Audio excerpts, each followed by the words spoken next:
92.7 big FM पर आप सुन रहे हैं यादों का idiot box with Nilesh Mishra season 4। कहानियां जिनमें आप मिलते हैं खुद से। In association with Maruti Suzuki Alto 800. Enjoy your freedom with Alto 800. Alto, let's go. दोस्तों, मैं आपको सुना रहा हूं अपनी मंडली के सदस्य अकबर कादरी की लिखी कहानी अहमदी फुप्पो का हज। चांद ताड़ा, पट्टियाल, कलेवा, तिरंगा, टोपियाल, कितनी रकम की तो पतंगे होती थी तब, अब का तो पता नहीं। आसमान में उड़ती इन रंग बिरंगी पतंगों को देखता हूं तो कितना कुछ तह बतह याद आता ही चला जाता है। इधर मेरे मोहल्ले कोड़े बंदान को पार करके जो वो बड़ी सी पुंछाले वाली पतंग शाम से ही मंडराने लगती थी, उसे इमामबाड़े से हमीद उड़ाया करता। उससे थोड़ी दूर पे हाजी करीम बख्श अपनी मोटी सी चरखी लिए अपने मांझे पे गरूर किया करते। हम पतंगे लूटते लूटते कहाँ से कहाँ चले जाते। सदर बाजार से गुजरते जहाँ छग्गू हलवाई अपनी लोहे की कढ़ाई में दूध उबाला करता, फिर छत्ता बैरम खान का पड़ता, फिर रामलीला मैदान पार करते जहाँ हर साल रावण जलाया जाता था। उसके बाद सिंगाड़े वाला तालाब और उसके आगे नहीं, उसके आगे नहीं जा पाऊंगा। अगर उसके आगे चला गया तो आना मुश्किल होगा, क्योंकि उसके आगे अहमदी फुप्पो का अमरूदों का बागीचा पड़ता है जहाँ वो चारपाई डाले बैठी रहती। उनके हाथ में एक रस्सी होती जिसके दूसरे सिरे पे एक टीन का कनस्तर पेड़ से लटका रहता।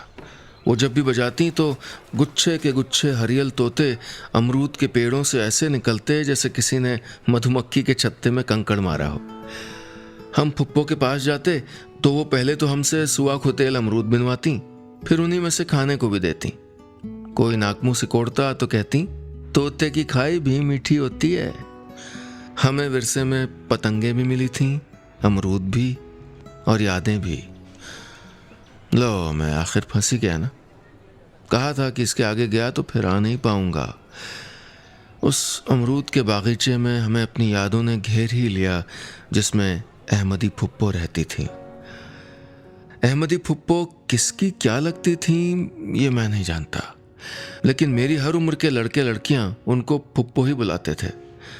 उस जमाने में जबान से कहे बोल ही रिश्ता बन जाया करते थे। ये बात कोई 20 साल पुरानी होगी। अम्मी आंगन में बर्तन मांज रही थी कि तभी ड्योढ़ी में लाठी की खट खट खट आवाज हुई। बहू, बहू, पाकिस्तान वाले आ गए क्या? अपनी छड़ी से ड्योढ़ी का पर्दा सरकाते हुए अहमदी फुप्पो आंगन में आ गई। तब मैं उन्हें जानता नहीं था। अम्मी ने जल्दी से अपने हाथ पांव धोए और सर पे दुपट्टा चढ़ाते हुए सलाम किया। अस्सलाम वालेकुम अहमदी आपा, बैठिए। अपनी छड़ी पे वजन देते हुए जब अहमदी फुप्पो चारपाई पे बैठी तो उनके वजन से चर चौं करती हुई चारपाई के पेट में गड्ढा पड़ गया था। अपने चेहरे पे सैकड़ों झुर्रियां समेटे फुप्पो की आवाज में झुर्रियों की शिकन भी न थी। वो अभी भी माशाल्लाह से चुस्त दुरुस्त थीं। अम्मी ने फुप्पो को पानदान थमाते हुए जवाब दिया, पाकिस्तान वाले मेहमान तो शायद जोहर की नमाज के बाद आएंगे, बस हम भी खाने की तैयारी में लगे थे। कोरमा चढ़ा दिया है, पक जाए तो फिर नहीं बनानी बाकी है। हम तो इससे से चले आए, उनसे मिलके अपने भैया का हालचाल पता कर लेंगे। हो सकता मकबूल ने कोई खत पहुंचाया होए। सरोते से छलिया कतरते हुए अहमदी फुप्पो बोली, अपने भैया का नाम लेते ही जैसे उनकी आंखें गीले कंचों सी दिखने लगी थीं। 92.7 बिग एफएम पर आप सुन रहे हैं यादों का idiot box with Nilesh Mishra season 4। कहानियां जिनमें आप मिलते हैं खुद से। In association with Maruti Suzuki Alto 800. Enjoy your freedom with Alto 800. Alto, let's go. दोस्तों, मैं आपको सुना रहा हूं अपनी मंडली के सदस्य अकबर कादरी की लिखी कहानी अहमदी फुप्पो का हज। इस कहानी में अब तक आपने सुना, पुराने वक्त को याद करते करते कहानी के लेखक को अहमदी फुप्पो की याद हो आई।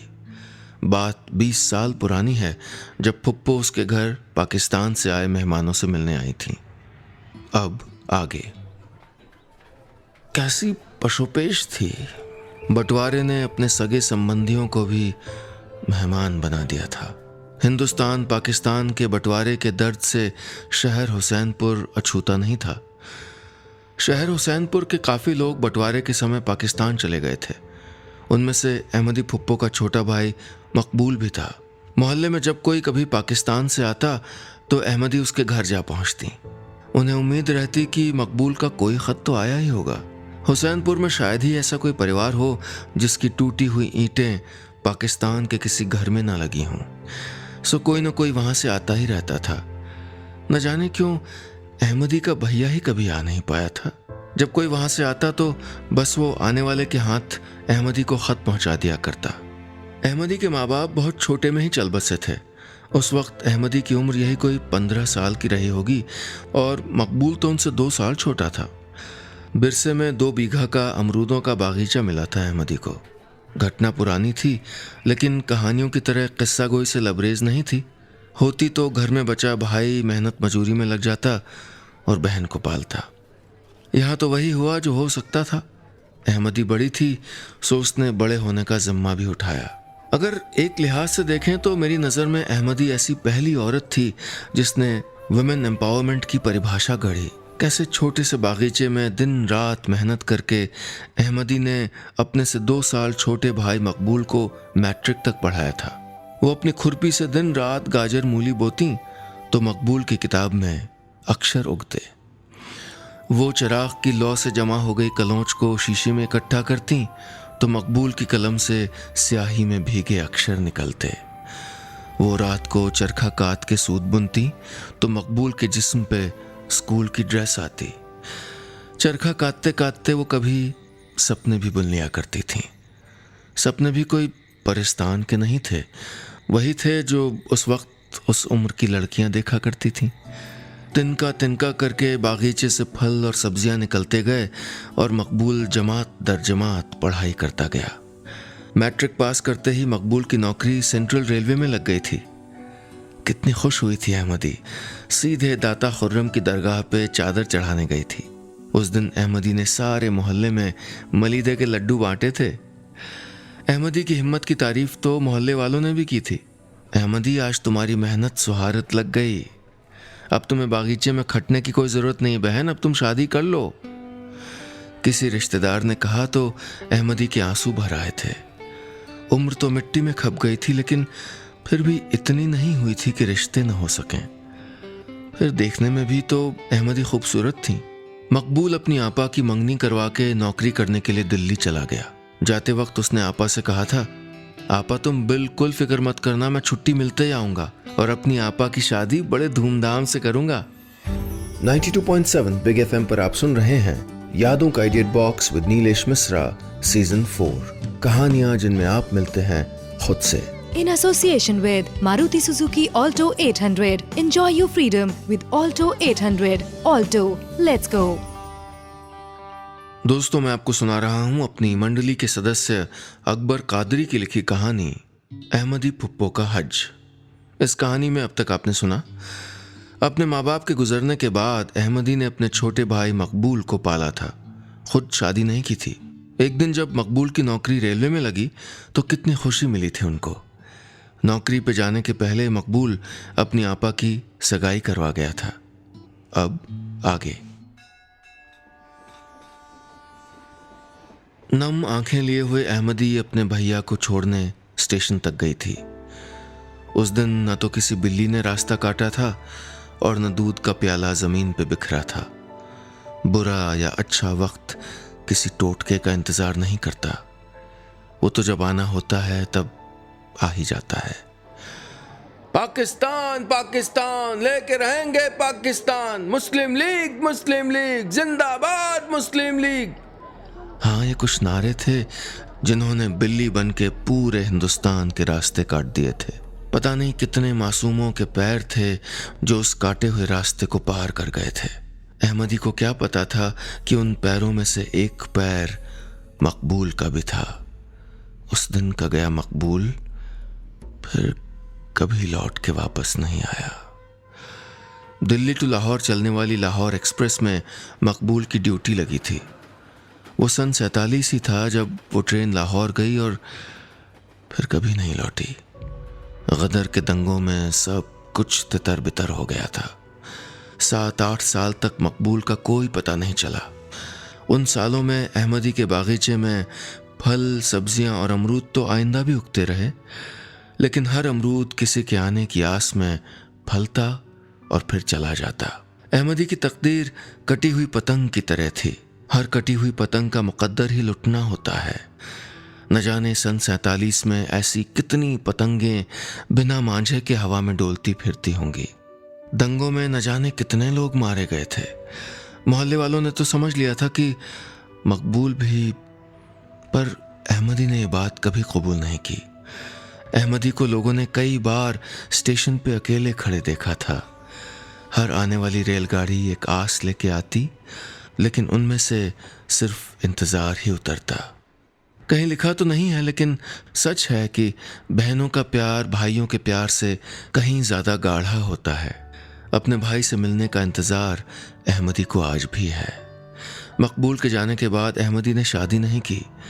भाई के गम ने उसको अधमरा कर दिया था। एक बुरा वक्त थमा और दूसरे वक्त ने पहले वाले के जख्मों पे खुरुंद की परत जमा दी। छूने से दर्द तो अब भी होता था, लेकिन खून नहीं दिखाई देता। जब दोनों मुल्कों के हालात थोड़े सही हुए तो लोगों का आना जाना भी शुरू हुआ। पूरे 8 साल बाद जब पाकिस्तान से कोई मेहमान शहर हुसैनपुर आया तो साथ में मकबूल का ख़त भी लाया था। मकबूल सही सलामत था और कराची में रह रहा था। मैं तो पहले ही कहती थी कि मकबूल जिंदा है, सही सलामत है। अपने बागीचे में अहमदी ने जैसे हर एक पेड़ को ये बात चिल्ला चिल्ला के बताई थी। अपने भैया की खैरियत की खबर सुन के अहमदी नंगे पैर शाह खुर्रम की मज़ार पे फिर चादर चढ़ाने गई थी और फिर एक बार उसने मलीदे के लड्डू लोगों में बांटे थे।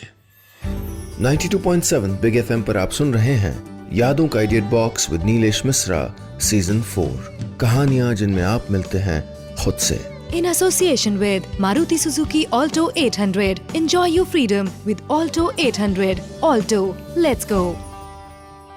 दोस्तों, मैं आपको सुना रहा हूं अपनी मंडली के सदस्य अकबर कादरी की लिखी कहानी अहमदी फुप्पो का हज। इस कहानी में अब तक आपने सुना रेलवे की नौकरी में मकबूल लाहौर क्या गया कि उसकी ट्रेन फिर कभी वापस नहीं आई। बंटवारे में न जाने कितने लोग मरे थे, लेकिन जब अहमदी को पूरे 8 साल बाद पता चला कि मकबूल कराची में सही सलामत है तो उनको बहुत सुकून मिला था। अब आगे। सालों साल भाई बहन की ख़तो किताबत यूं ही चलती रही। हर ख़त में मकबूल हिंदुस्तान ना आ पाने की कोई न कोई वजह बता देता था। खून का रिश्ता अब एक ख़त से जुड़ा हुआ था। कई साल के बाद ऐसे ही एक ख़त से अहमदी को पता चला था कि मकबूल ने शादी कर ली है और 1 साल का बेटा भी है।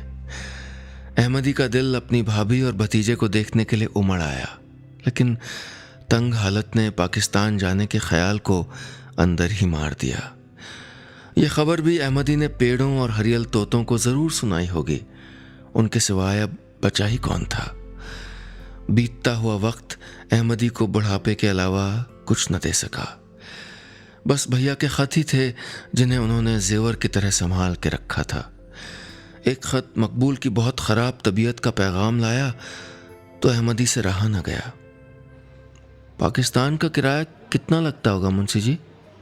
एक बार आढ़त पे सब्जी बेचने के बाद अहमदी ने वहाँ के मुंशी जी से पूछा। सफ़र तो लंबा है भी, यहाँ से दिल्ली, फिर कहते हैं कि दिल्ली से भी बहुत आगे पंजाब को पार करके जाना पड़ता है। 5,000 तो लग ही जाता होगा। उस दिन अनपढ़ अहमदी को पता लगा था कि पाकिस्तान जाने में कम से कम 5,000 का खर्च तो होता ही है। पूरे साल कतरा कतरा करके जब उन्होंने पैसे जोड़ लिए तो कुछ किलोमीटर का फासला बस पे तय करके वो सीधा शहर के रेलवे स्टेशन चले गए। टिकट विंडो पे जाके मुड़े हुए नोटों का बंडल रखते हुए बड़ी खुशी से उन्होंने कहा, भैया 25 तारीख का लाहौर का एक टिकट दे दो, पाकिस्तान जाना है।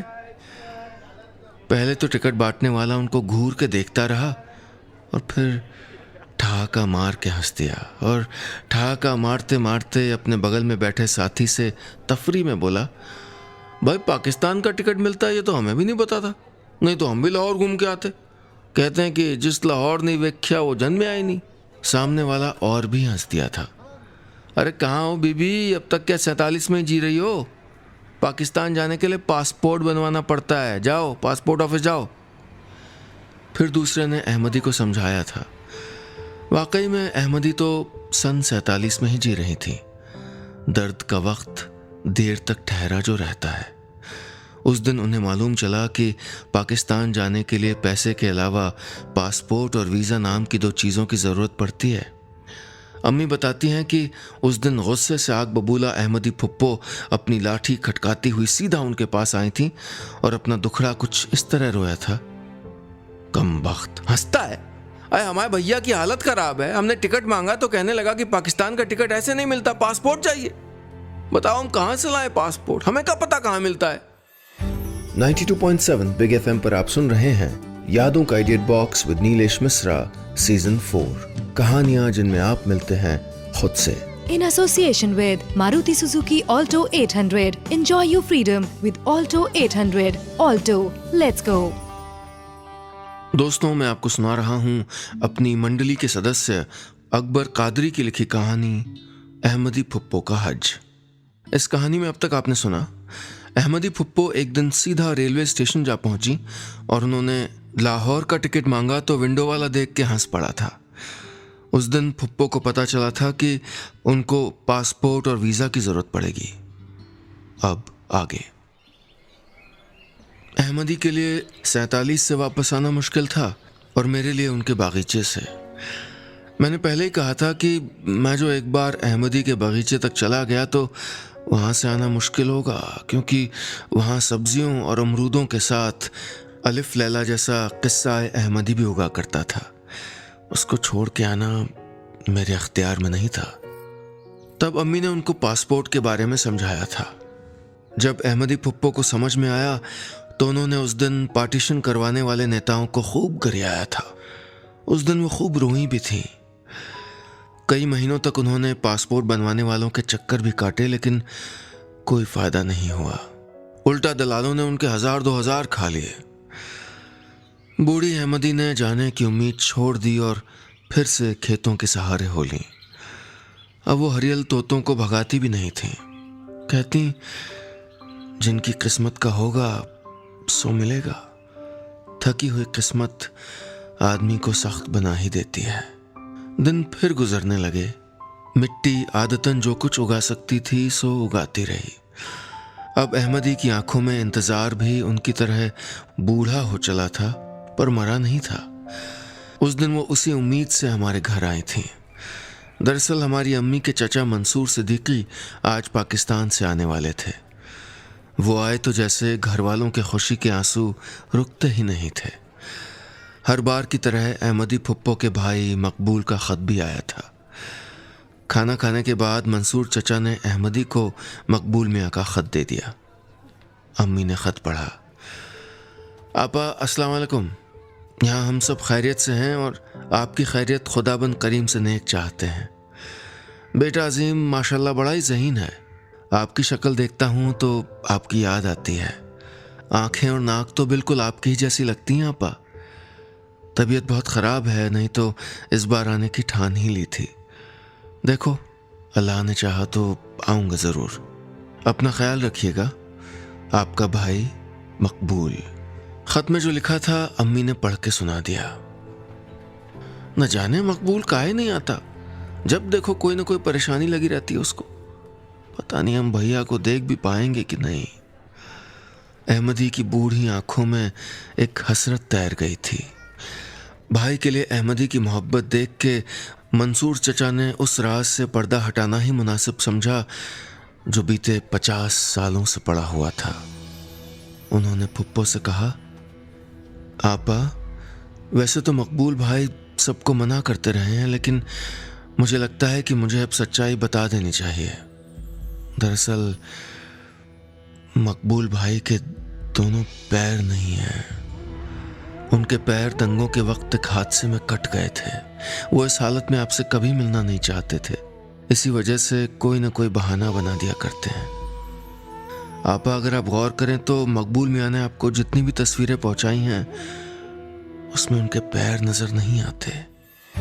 92.7 बिग एफएम पर आप सुन रहे हैं यादों का idiot box with Nilesh Mishra season 4, कहानियां जिनमें आप मिलते हैं खुद से। In association with Maruti Suzuki Alto 800. Enjoy your freedom with Alto 800. Alto, let's go. दोस्तों, मैं आपको सुना रहा हूं अपनी मंडली के सदस्य अकबर कादरी की लिखी कहानी अहमदी फुप्पो का हज। इस कहानी में अब तक आपने सुना, अपने भाई की खैर खबर लेने के लिए फुप्पो उस दिन मेरे घर आई थी, क्योंकि मेरे घर पाकिस्तान से कुछ मेहमान आए थे।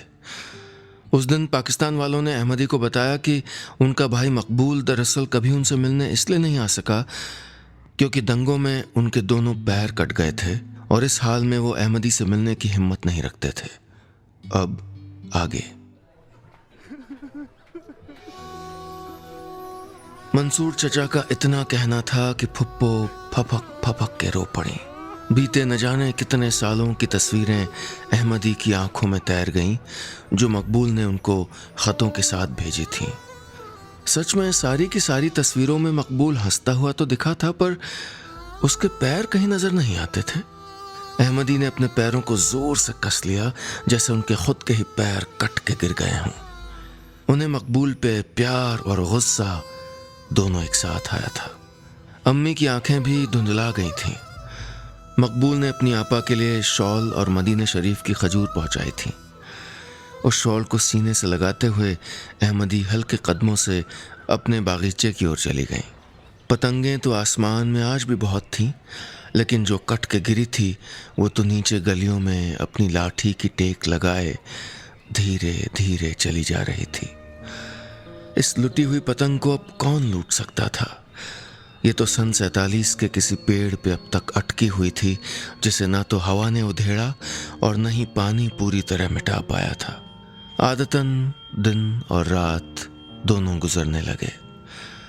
अहमदी फिर से बागीचे की तीमारदारी में लग गईं। जिंदगी ने उनको फुर्सत कहाँ दी थी? काश वक्त कोई बीज होता और हम फसल की तरह उसे उगाते और फिर फुर्सत की फसल काट के गट्ठर बना के अपने आंगन में रख लेते। तकरीबन 6 महीने बाद अहमदी फुप्पो फिर घर आई थीं। मुझे याद है उस वक्त तक गांव में पक्की सड़क तो नहीं आई थी, लेकिन हज कराने वाले एजेंट्स आ गए थे। सर्दियों के दिन थे, कोहरा आसमान को अपनी आगोश में जकड़े हुए था। चूल्हे की आंच अम्मी ने बुझाई नहीं थी, बल्कि उसके सुलगे हुए उपले और कोयले सिगड़ी में डाल के बारामदे में उठा लाई थी। मैं कंबल को ओढ़े मटर के हरे दाने चुग रहा था। उसी कोहरे के बादलों को चीर के आंगन में एक साया नमूदार हुआ। लाठी की आवाज ने बता दिया था कि अहमदी फुप्पो हैं। बड़ी खुश नजर आ रही थी। बहू बहू, फिर से जानी पहचानी आवाज आई। सर्दियों में जहां हर एक चीज सींड़ रही थी, वहीं फुप्पो की आवाज मूंगफली की तरह एकदम करारी जान पड़ती थी। आते ही उन्होंने अम्मी को बताया कि वो हज करने जा रही हैं। माशाअल्लाह, फिर आपकी उम्र भी तो हो चली आपा। अभी हाथ पैर सलामत हैं, चली जाइए, फिर न जाने खुदा का दर नसीब हो कि नहीं हो। अम्मी ने बैठने के लिए एक मूड़ा सरकाते हुए अहमदी फुप्पो से कहा था। अपने ठिठुरते हाथों को सिगड़ी की आंच में सेकते हुए अहमदी फुप्पो बैठ गईं। थोड़ी देर खामोश रहीं, फिर धीरे से बोली जैसे ये बात सिर्फ अपने से कह रही हूं। आज हज कमेटी वाले आए थे, कह रहे थे 60-70 हज़ार लगेंगे, पासपोर्ट भी वही बनवा के देंगे। सो हमने अपनी ज़मीन बेच दी।